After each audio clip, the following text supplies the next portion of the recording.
लंबी हो जाएगी। फ़अफ़ज़लुहा क़ौलु ला इलाहा इल्लल्लाह, सबसे अव्वल और अफजल चीज क्या है? ला इलाहा इल्लल्लाह। ये ला इलाहा इल्लल्लाह कोई मामूली चीज नहीं है। हम और आप समझते हैं कि ला इलाहा इल्लल्लाह कह दिया बस बहुत। ये ला इलाहा इल्लल्लाह ऐसी वैसी चीज नहीं है।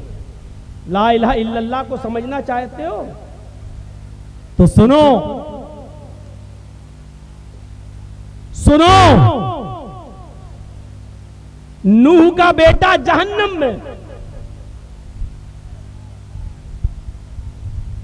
इब्राहिम अलैहिस्सलाम का बाप जहन्नम में,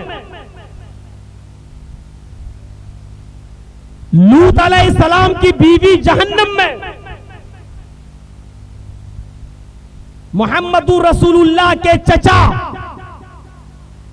अबू लहब जहन्नम में, हजरत अली के बाप अबू तालिब जहन्नम में, और फिरौन की बीवी आसिया जन्नत में। अब आप समझ गए ला इलाहा इल्लल्लाह क्या है?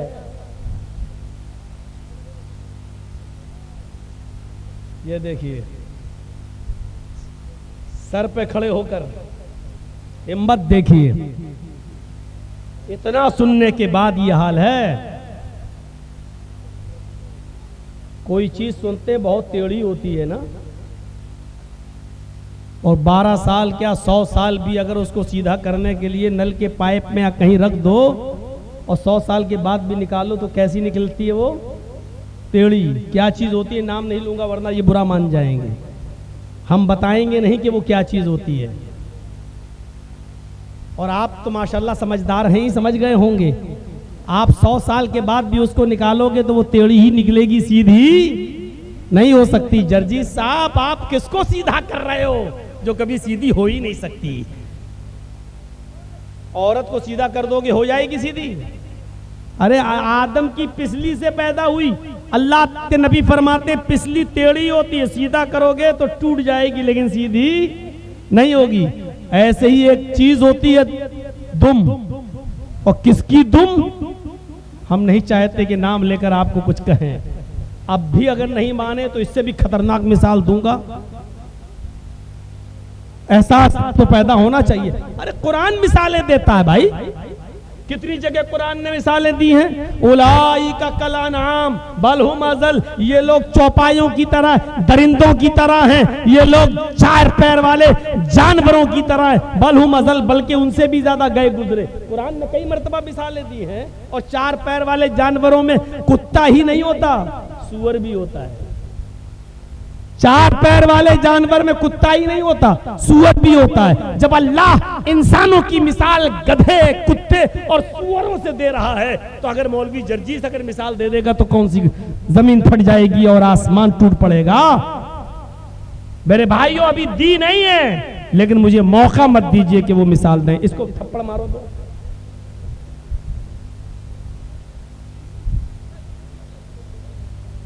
बस हो गया, बहुत बना ली भाई, छोड़ दीजिए आप।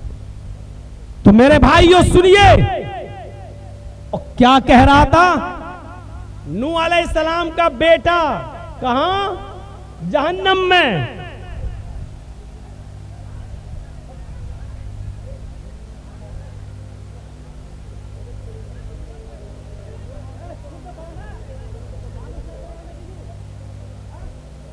अब अगली साल मैं प्रोग्राम दूंगा या नहीं दूंगा ये मुझे सोचना पड़ेगा इस इलाके के लिए। आप इतनी बेइज्जती किसी आलिम की करेंगे, अपने मेहमान की, तो ये अच्छी चीज नहीं है। बहरहाल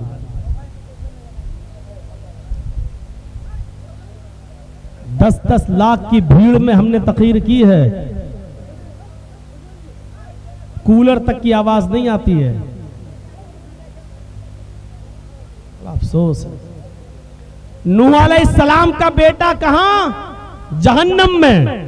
इब्राहिम अलैहिस्सलाम के बाप कहां? जहन्नम में। लूत अलैहिस्सलाम एक नबी, उनकी बीवी कहां? जहन्नम में। मोहम्मदुर रसूलुल्लाह के चचा अबू तालिब, अबू लहब कहां? जहन्नम में। हजरत अली के बाप अबू तालिब कहां? जहन्नम में। नबियों, सहाबियों, कि बेटे और उनके बाप और चचा जहन्नम में, और फिरौन कितना सरकश और नाफरमान, उसकी बीवी कहां? जन्नत में। अल्लाह की नजर में ये कोई हैसियत नहीं कि तुम किसके बेटे हो। नूह के बेटे हो? नूह तो मेरा नबी था, बरूदीदा पैगंबर। अल्लाह की नजर में ये कोई हैसियत नहीं। नूह का बेटा जहन्नम में जाएगा क्योंकि उसने ला इलाहा इल्लल्लाह नहीं पढ़ा था, इकरार नहीं किया था। इब्राहिम का बाप आजर जहन्नम में जाएगा, क्यों? क्योंकि उसने ला इलाहा इल्लल्लाह का इकरार नहीं किया था। लूत अलैहिस्सलाम की बीवी जहन्नम में जाएगी, लूत भी नहीं बचा पाएंगे, क्यों? क्योंकि वो उसने कलमे का इकरार नहीं किया था। मुहम्मदुर रसूलुल्लाह के चचा अबू तालिब जहन्नम में जाएंगे, क्यों? क्योंकि उन्होंने भी कलमा नहीं पढ़ा था। और फिरौन जहन्नम में जाएगा, लेकिन फिरौन की बीवी आसिया जन्नत में जाएगी, क्योंकि वो कलमा पढ़ती थी और उसके हाथ से जब कंघी गिरी तो उसने बिस्मिल्लाह कहकर कंघी को उठाया था और कहा था। उसकी बच्ची ने पूछा फिरौन की कि किस अल्लाह के नाम से? मेरे बाप तो खुद ही अल्लाह हैं, खुदा हैं। तो कहा था नहीं बेटी, मेरा रब तो वो है जो तुम्हारे बाप का भी रब है, तुम्हारे बाप का भी अल्लाह है, तुम्हारे बाप का भी खुदा है। मेरे भाइयों, फिरौन की बीवी जन्नत में। पूरा वाकया बताने का मतलब क्या है? पूरी बात, ला इलाहा इल्लल्लाह को मामूली चीज समझते हैं ना। ला इलाहा इल्लल्लाह की बुनियाद पर आदमी जन्नत में जाएगा, और ला इलाहा इल्लल्लाह की बुनियाद कमजोर होगी तो आदमी जहन्नम में जाएगा। अल्लाह की नजर में कोई हैसियत नहीं, तुम किसके बेटे हो, किसके बाप हो, कोई किसकी बीवी हो, किसके शौहर। अल्लाह ये देखता है कि मेरी तौहीद के साथ किसका रिश्ता मजबूत है। एक आदमी 70 साल तक काफिर रहा, मर गया, कहां जाएगा? जहन्नम में। 70 साल तक काफिर रहा, मरने से पहले आज उसने कलमा पढ़ लिया, ला इलाहा इल्लल्लाह अशहदु अन ला इलाहा इल्लल्लाह व अशहदु अन्ना मुहम्मदन अब्दुहु व रसूलुहु। ये कलमा पढ़ा और कहां गया? मरते ही जन्नत में। एक टाइम की नमाज नहीं पढ़ी उसने। नहीं सुना वाकया? अल्लाह के रसूल सल्लल्लाहु अलैहि वसल्लम और आपके सहाबा ने खैबर का मुहासरा कर लिया, खैबर को घेर लिया।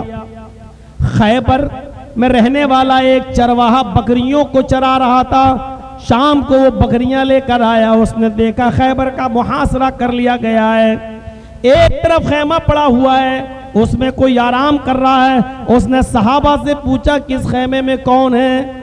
चरवाहे ने, जिसका नाम अस्वद था, बताया गया कि खैमे में मुहम्मद रसूलुल्लाह हैं। उसने सोचा अरे वो अरब के मालिक मुहम्मद रसूलुल्लाह, अरे वो अरब का बादशाह, और खैमे में, अरे तुम मजाक कर रहे हो। सहाबा ने कहा मैं मजाक नहीं कर रहा हूं, तुम्हें मिलने जाना हो तो मिल लो। ये चरवाहा मिलने जाता है, पूछता है कि आप मुहम्मद रसूलुल्लाह हैं? जवाब दिया हाँ।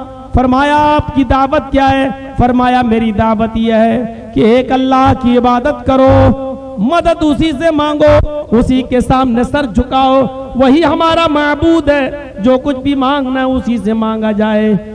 उसकी बातें पसंद आती हैं। ये चरवाहा कहता है अय मोहम्मद रसूलुल्लाह, मैं मानता हूं थोड़ी देर के लिए आपकी बात, चलो अगर मैं आपकी बात मान भी लूं तो बताइए कि फिर मुझे इनाम क्या मिलेगा? फरमाया अगर तुम मेरी बात मानकर कलमा पढ़ लेते हो, ला इलाहा इल्लल्लाह का इकरार कर लेते हो, तो मैं तुम्हें अपने सीने से लगाऊंगा। इतना बड़ा अरब का बादशाह मुझे सीने से लगाएगा? हाँ। फरमाया मेरे जिस्म से तो बदबू आ रही है। फरमाया इसके बावजूद भी हम तुम्हें सीने से लगाएंगे, इसलिए कि तुम हमारे ईमानी भाई हो जाओगे। उसने कलमा पढ़ा, अशहदु अल्ला इलाहा इल्लल्लाह व अशहदु अन्ना मुहम्मदन अब्दुहु व रसूलुहु। कहने लगा अब मैं मुसलमान हो गया हूँ, अब मेरे लिए कोई काम बताइए। आपने फरमाया अभी नमाज का वक्त नहीं कि तुम्हें नमाज के लिए कहूँ, रमजान का महीना भी नहीं कि तुम्हें रोजा रखने के लिए कहूँ। हाँ, कुछ लोग मुहिम जिहाद के मुहिम पे गए हुए हैं, घोड़ा दौड़ाओ, तलवार लो और जिहाद के लिए निकल जाओ। फरमाया क्या होगा? कहा अगर जिंदा लौट कर आए तो गाजी कहलाए जाओगे, और मैदान जिहाद में अगर कत्ल कर दिए गए तो शहीद कहलाओगे, और अल्लाह रब्बुल आलमीन तुम्हें जन्नत के अंदर दाखिल कर देगा। उसने तलवार उठाई, घोड़ा लिया और जाने लगा। अल्लाह के नबी ने फरमाया अभी तुम इस जिहाद में नहीं जा सकते हो, ये बकरियां जो तुम चरा कर लाए हो ये किसकी हैं? कहा ये मेरे मालिक की हैं। फरमाया इन बकरियों को शहर की आबादी तक ले जाओ और उनको छोड़ दो ताकि ये अपने अपने घरों में चली जाएं। बेईमानी करके अगर जिहाद करोगे, किसी का हक मार कर जिहाद करोगे तो कबूल नहीं होगा, लिहाजा ये बकरियां उनके मालिकों तक पहुंचा दो। इस्लाम ला चुका है, जिहाद में जरूरत है सहाबा की, एक एक आदमी कम पड़ रहा है, इसके बावजूद कह रहे हैं पहले लोगों की अमानतें वापस करो, ये बकरियां उनके मालिकों तक वापस पहुंचाओ। बकरियां उनके मालिकों तक वापस पहुंचा दी गई। फरमाया तुम जिहाद के लिए निकलो। यह आदमी जिहाद के लिए निकला और निकलते ही काफिरों में घुस गया और बिलाखिर थोड़ी देर तक ही जंग कर पाया कि इसकी गर्दन पे तलवार चल गई और ये कत्ल कर दिया गया।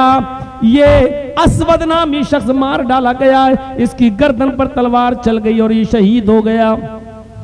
अभी सिर्फ मोहम्मदुर रसूलुल्लाह को मालूम है कि इस्लाम ला चुका, सहाबा को पता ही नहीं कि ये मुसलमान हो चुका है, इस्लाम ला चुका है। मेरे भाइयों, इसकी लाश पड़ी हुई है, सहाबा पहचानने की कोशिश कर रहे हैं कि ये काफिर की लाश है या किसकी लाश है, हमें तो पता नहीं, ये हमारे एरिए में है, सहाबा की मदद कर रहा था, हम इसको जानते ही नहीं ये कौन है, और इसकी गर्दन कट गई है। क्या देखते हैं कि थोड़ी देर के बाद मोहम्मदुर रसूलुल्लाह तशरीफ लाते हैं और इस आदमी को शहीद देखते हैं, इसकी गर्दन कटी हुई देखते हैं। फरमाया आए सहाबियों, तुम इसको नहीं पहचानते हो, हम इसको पहचानते हैं। सहाबा ने कहा ये कौन है? फरमाया ये वो शख्स है जिसने एक वक्त की नमाज नहीं पढ़ी, लेकिन फिर भी अल्लाह ने इसको जन्नत में दाखिल कर दिया है। इसने कलमा पढ़ा अभी थोड़ी देर पहले, बकरियों को उसके मालिकों तक पहुंचाया, मैदान जिहाद में गया और शहीद हो गया। मेरे भाइयों, ये कलमा है, एक वक्त की नमाज भी अभी इस आदमी ने नहीं पढ़ा था, लेकिन कलमा पढ़ा था। अब सोचो अगर इस कलमा पढ़ने से पहले ये मर गया होता तो कहां जाता, लेकिन इस कलमे के पढ़ने की वजह से अभी आदमी जन्नतुल फिरदौस का हकदार बन गया। ये है कलमा, फअफ़ज़लुहा क़ौलु ला इलाहा इल्लल्लाह। सबसे अफजल चीज, अफजल ब्रांच क्या है? ला इलाहा इल्लल्लाह। इस बात का इकरार कि अल्लाह के अलावा कोई माबूद नहीं है, ये सबसे अफजल ईमान है।